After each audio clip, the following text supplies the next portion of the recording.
Hello मेरे प्यारे दोस्तों, कैसे हो आप सभी लोग। बहुत बहुत स्वागत है आप सभी का आज के इस नए वीडियो में। दोस्तों आज के इस वीडियो में आपको बताने वाले हैं कि संदर्भ कैसे लिखें। जी हाँ मेरे प्यारे दोस्त, इस वीडियो में आपको संदर्भ लिखने का सबसे बेहतरीन तरीका बताने वाले हैं और इस तरीके से आप संदर्भ लिखोगे तो आपके 6 में 6 नंबर मिलेंगे, यानी कि 6 नंबर आपका बिल्कुल पक्का हो जाएगा। और ये गलती मत करना, यानी कि कौन सी ऐसी गलती है जिसको आपको नहीं करना है, वरना ये गलती कर देते हो तो 6 में 4 नंबर ही आपके संदर्भ व्याख्या के दिए जाएंगे। और देखिए भाई, संदर्भ व्याख्या जो होता है सबसे पहले ही आपके एग्जाम में पूछा जाता है। सबसे पहले यहाँ पर ऑब्जेक्टिव आएगा ना, तो उसके बाद ही आपका संदर्भ व्याख्या पूछ दिया जाता है। और ये चीज शुरुआत की होती है और शुरुआत की चीज को आप बेहतरीन तरीके से लिख लेते हो तो आपको एग्जामिनर लास्ट तक काफी अच्छे नंबर देके चले जाते हैं। क्योंकि कहा जाता है कि first impression is the last impression, मतलब शुरुआत में जो गद्यांश पूछा गया है इसका संदर्भ व्याख्या आप बहुत अच्छे से बता दी एग्जामिनर को, तो एग्जामिनर समझ जाते हैं कि एक टॉपर की कॉपी है, एक पढ़ने वाले स्टूडेंट की कॉपी है, और वो लास्ट तक काफी अच्छे आपके नंबर देते हुए चले जाते हैं।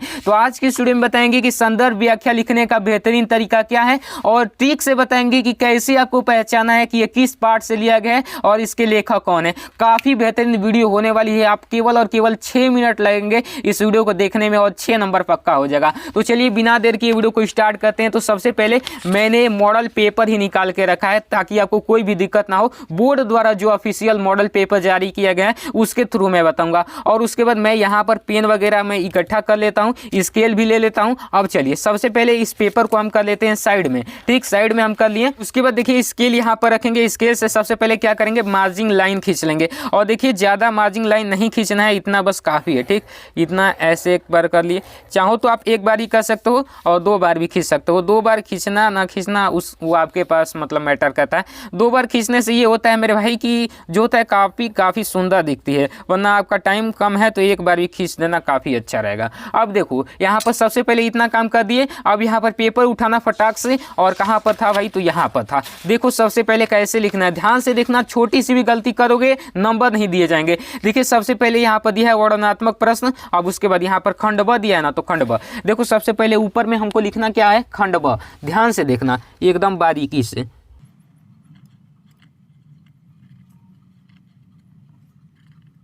मैंने यहाँ पर लिख दिया खंड ब, और बहुत सारे लड़के ब को भी अंडरलाइन करते हैं, नहीं केवल आपको खंड को अंडरलाइन करना है, ठीक। अब उसके बाद यहीं पर आप ब्रैकेट में लिख देना वर्णनात्मक।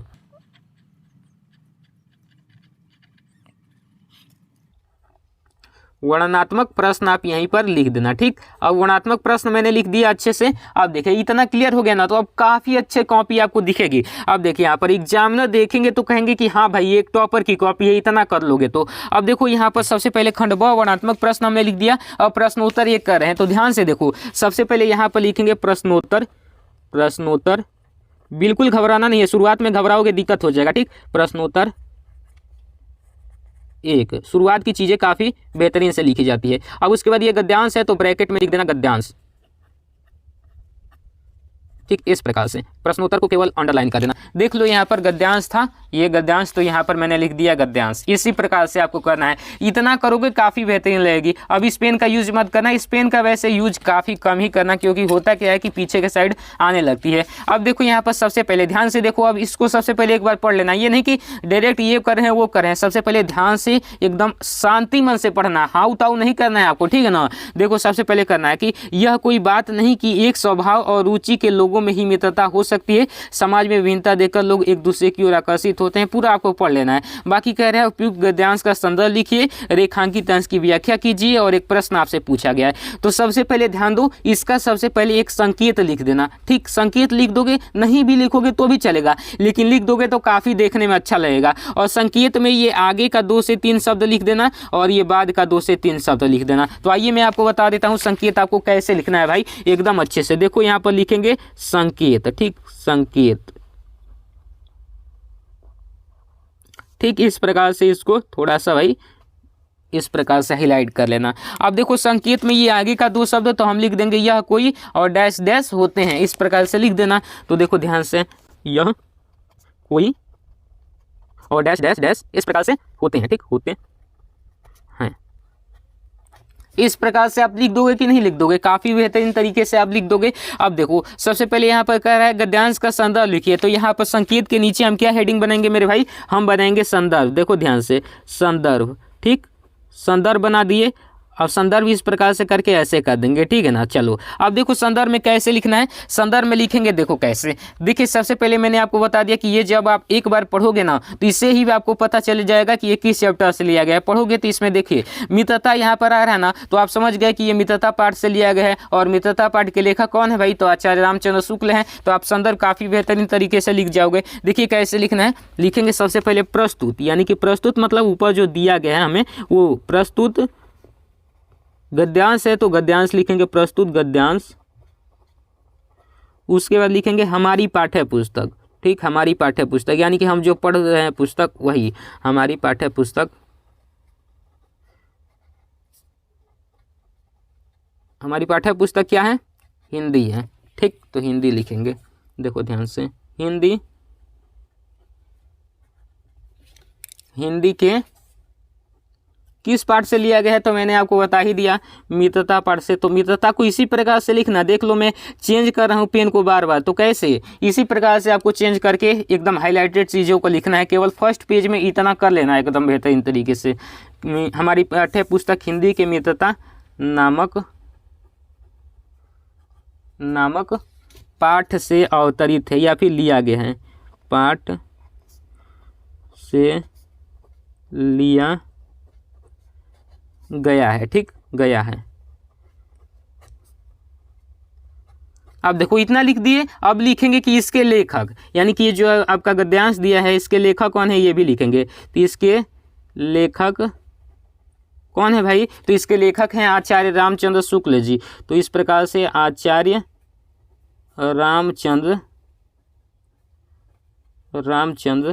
शुक्ल जी हैं, ठीक, इस प्रकार से लिख देना, शुक्ल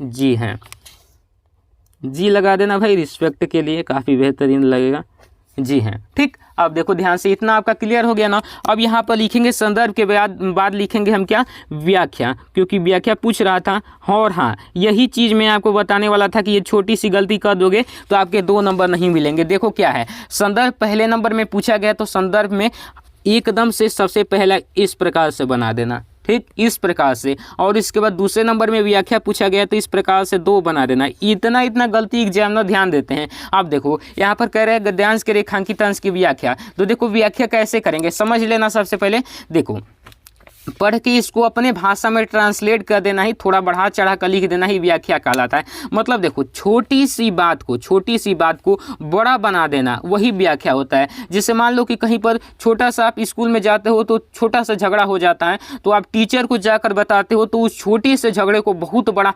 बना कर बता देते हो कि भाई लगता है कि हाँ बहुत बड़ा झगड़ा हुआ था। उसी प्रकार से एक छोटी सी बात यहाँ पर दी गई है और उसी छोटी बात को बड़ी सी बात में कन्वर्ट कर दोगे तो आपकी व्याख्या हो जाएगी। तो देखो व्याख्या में सबसे पहले चीज आपको क्या करना है, सबसे पहली एक बात हमेशा हर व्याख्या में आपको लिखना है। वो बात क्या है मैं आपको बताता हूँ। देखो सबसे पहली बात आपको लिखना है लेखक का नाम, कि लेखक कहते हैं कि, या फिर लिखना सबसे पहले कि लेखक कहते हैं कि, या फिर लिख देना कि आचार्य रामचंद्र शुक्ल जी कहते हैं कि, क्योंकि आचार्य रामचंद्र शुक्ल जी का लिख रहे हैं तो लिख देंगे कि रामचंद्र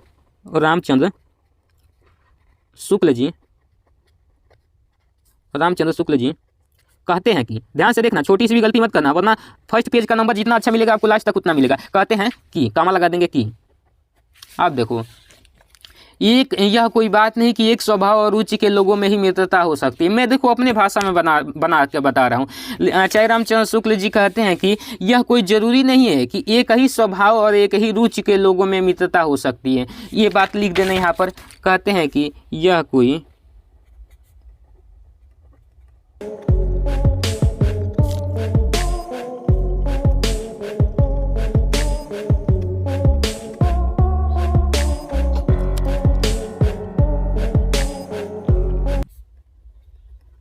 ठीक है, इतना लिख दिए कि हो सकती है। उसके बाद देखो वरन अलग अलग स्वभाव के लोगों में भी मित्रता हो सकती है। इतनी बात लिख सकते हो कि नहीं लिख सकते हो, क्योंकि इसी चीज़ को बढ़ाकर लिखना है। तो बता रहा है कि यह कोई जरूरी नहीं कि एक ही स्वभाव और एक ही रुचि के लोगों में मित्रता हो सकती है, केवल इतना लिखा है। तो हम ये बात लिख दिए अच्छे से। अब देखो थोड़ा सा बढ़ाकर इस बात को हमने लिख दिया है। अब लिखेंगे कि वरन, यानी कि वरन अलग अलग स्वभाव के लोगों में भी मित्रता हो सकती है। ये भी बात लिख सकते हो आप बढ़ा चढ़ाकर, वरन अलग अलग स्वभाव के लोगों में भी मित्रता हो सकती है।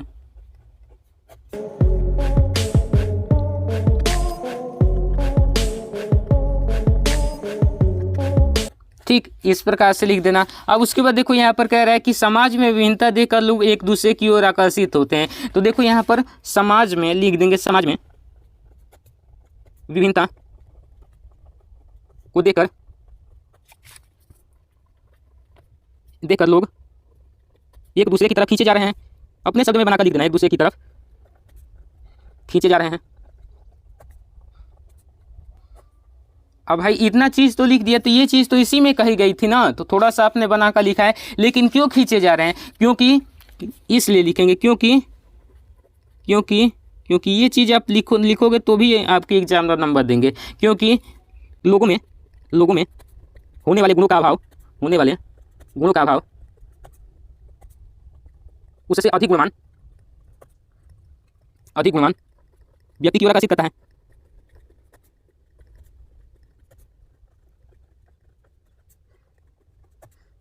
ठीक है ना, मतलब ये बात बता रहा है कि मान लीजिए कि क्यों आकर्षित होते हैं एक दूसरे की तरफ। इसलिए आकर्षित होते हैं कि मान लीजिए कि आप पढ़ने में कमजोर हो, तो आप किसके ऊपर आकर्षित होगे, जो लड़का पढ़ने में तेज होगा। यानी कि आपके अंदर एक अभाव है, गुण की कमी है कि आप पढ़ने में कमजोर हो, तो अपने से गुणवान व्यक्ति की ओर आकर्षित हो रहे हो। जैसे कि वो पढ़ने में तेज है, उसके ओर आकर्षित हो रहे हो। सेम उसी प्रकार से कोई गरीब है तो किसकी ओर आकर्षित होगा, जो धनी होगा उसकी ओर आकर्षित होगा। तो वही बात बता दिए कि होने वाले गुणों का अभाव उससे अधिक गुणवान वाले व्यक्ति की ओर आकर्षित करता है। इस प्रकार से आपका ये व्याख्या हो गया काफी बेहतरीन तरीके से। अब देखो यहाँ पर 3 नंबर में आपका एक पूछा गया था, उसको भी हम देख लेते हैं। 3 नंबर में देखो ध्यान से पूछा गया था कि यहाँ पर देखो लेखक के अनुसार समाज में विभिन्नता देखकर लोग एक दूसरे की ओर क्यों आकर्षित होते हैं। तो देखो यहाँ पर यही बात लिख दोगे, क्योंकि व्यक्ति में होने वाले गुणों का अभाव उससे गुणवान व्यक्ति की ओर आकर्षित करता है। तो ध्यान से देखो, लेखक के अनुसार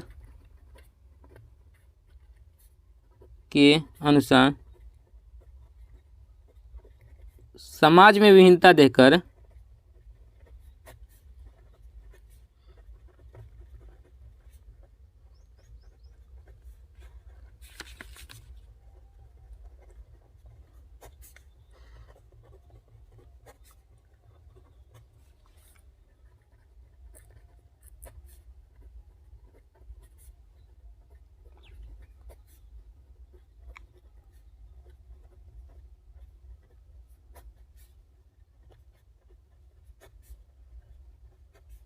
होते हैं, क्योंकि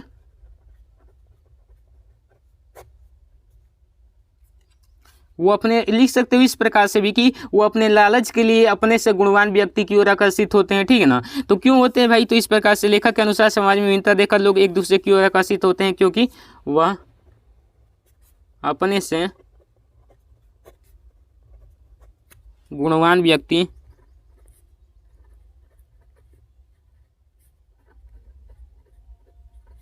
से अपने गुणों को